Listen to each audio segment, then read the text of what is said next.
Doctor B.R. Ambedkar ಅವರು ಸಂವಿಧಾನವನ್ನ ಈ ದೇಶಕ್ಕೆ ಕೊಟ್ಟಿದ್ದಾರೆ, ಕಾರ್ಮಿಕರಿಗೆ ಒಂದು ನ್ಯಾಯವನ್ನ ಕೊಟ್ಟಿದ್ದಾರೆ. ಆ ನ್ಯಾಯದ ಪ್ರಕಾರ ನಡ್ಕೊಳ್ಳಿ ಅಂತೇಳಿ ನೀವು ಕೇಳ್ತಾ ಇದ್ದೀರಾ. ಕೋಲಾರ ಜಿಲ್ಲೆಗೆ ನಮ್ದು ಅನೇಕ ಕೊಡುಗೆಗಳಿದೆ, ಅನೇಕ ಹೋರಾಟಗಳನ್ನ ಮಾಡಿದೀವಿ. ಯರಗೋಳು ಡ್ಯಾಮ್ ತುಂಬಬೇಕಾದ್ರೆ ಮೊದಲನೇ ಹೋರಾಟ ನಮ್ದೇನೆ. ಎತ್ತಿನ ಹೊಳೆ ನೀರನ್ನ ನಮ್ಮ ಕೋಲಾರ ಜಿಲ್ಲೆ ಕೊಡಿ, ಕುಡಿಲಿಕ್ಕೆ ನೀರು ಕೊಡಿ, ತರಕಾರಿ ಬೆಳಿಲಿಕ್ಕೆ ನೀರು ಕೊಡಿ ಅಂತೇಳಿ ಕೋಲಾರದಿಂದ ಬೆಂಗಳೂರು ತನಕ ಪಾದಯಾತ್ರೆ ಮಾಡಿದಂತ ಸಂಘಟನೆ ಕರ್ನಾಟಕ ರಕ್ಷಣಾ ವೇದಿಕೆ. ಅದೇ ರೀತಿ ಬೆಮೆಲ್ ಕಾರ್ಖಾನೆ ನಿಮ್ಮ ಕಾರ್ಮಿಕರ ಪರವಾಗಿ 10 ವರ್ಷಗಳ ಹಿಂದ್ಗಡೆ ನಮ್ಮ ಸಂಘಟನೆ ಇಲ್ಲಿ ಹೋರಾಟ ಮಾಡಿದೆ. ಆ ಪೇಪರ್ ಕಟ್ಟಿಂಗ್ ಇದೆ, ನಿಮ್ ಪರವಾಗಿ ನಾವು ಮುಂಚೆನೆ ಇದ್ದೀವಿ. ಅತಿ ಹೆಚ್ಚು ಕನ್ನಡದ ಪರವಾಗಿ ಹೋರಾಟ ಮಾಡ್ತೀವಿ, ಅದೇ ರೀತಿ ಕಾರ್ಮಿಕರ ಪರವಾಗಿ ಹೋರಾಟ ಮಾಡ್ತೀವಿ. ನಾವು ಭಾರತ ದೇಶದಲ್ಲಿ ವಾಸ ಮಾಡುವವರು ನಾವೆಲ್ಲ ಹೇಗೆ ಭಾರತೀಯರು, ಅದೇ ರೀತಿ ಕರ್ನಾಟಕದಲ್ಲಿ ನಾವು ಯಾರೆಲ್ಲ ವಾಸ ಮಾಡ್ತೀವೋ ನಾವೆಲ್ಲ ಕನ್ನಡಿಗರಂತ ತಿಳ್ಕೊಂಡಿದ್ದೀವಿ. ಈ ಶಾಂತನು ರೈ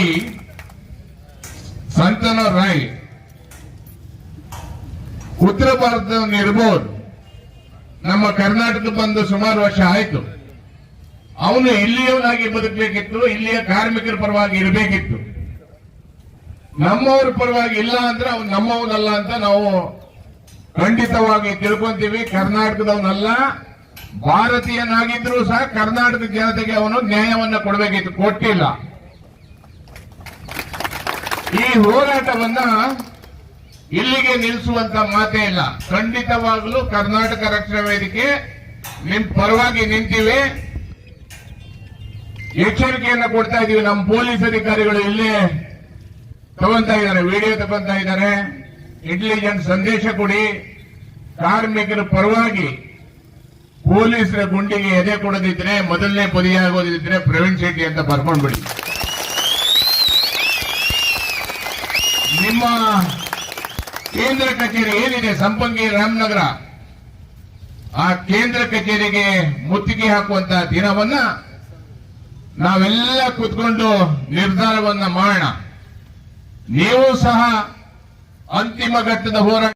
ಆದ್ರಿಂದ ನಾವೆಲ್ಲರೂ ಸಹ ನಿಮ್ಮ ಪರವಾಗಿ ನಿಲ್ತೀವಿ, ನಿಮ್ಮ ಪರವಾಗಿ ಇರ್ತೀವಿ ಅಂತ ಹೇಳ್ತಾ, ಕನ್ನಡ ಬರೀ ನಮ್ಮ ಸಂಗಡ, ಮನೆಗೊಬ್ಬ ತೀರ, ಮುನ್ನುಗ್ಗಿ ಬಾರ, ಸ್ನೇಹಕ್ಕೂ ಬದ್ಧ, ಸಮರಕ್ಕೂ ಸಿದ್ಧ, ಹೋದರೆ ಹೋಗಲಿ ತಲೆಹಾರಿ, ಬಿದ್ದರೆ ಬೀಳಲಿ ಮೈ, ನೆತ್ತರು ಕಾರಿ, ಕಾರ್ಮಿಕರ ಪರವಾಗಿ ಜೀವ ಕೊಡ್ಲಿಕ್ಕೂ ಸಿದ್ಧವಾಗಿರುವಂತಹ ಸಂಘಟನೆ ಕರ್ನಾಟಕ ರಕ್ಷಣಾ ವೇದಿಕೆ. ನಮಸ್ಕಾರ.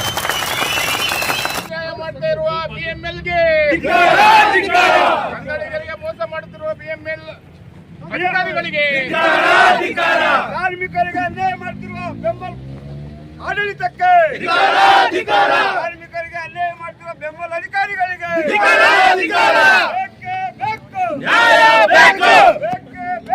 ನ್ಯಾಯ ಬೇಕು.